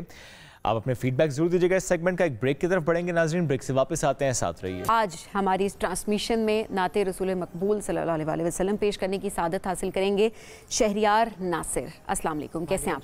अल्हम्दुलिल्लाह मैं ठीक, आप कैसी हैं? बिल्कुल ठीक। शहरियार, आज किस कलाम का इंतखाब किया आपने? आज मैं आपको दुआया कलाम सुनाऊंगा, करम मांगता हूँ। माशाल्लाह, बहुत खूबसूरत कलाम है, बिस्मिल्लाह कीजिए। करम मांगता हूँ,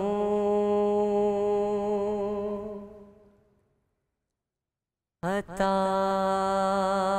मांगता हूँ, इलाही मैं तुझसे दुआ मांगता हूँ, करम मांगता हूँ, अता मांगता हूँ, इलाही मैं तुझसे दुआ मांगता हूँ, अता कर तू शाने करीमी का सदका,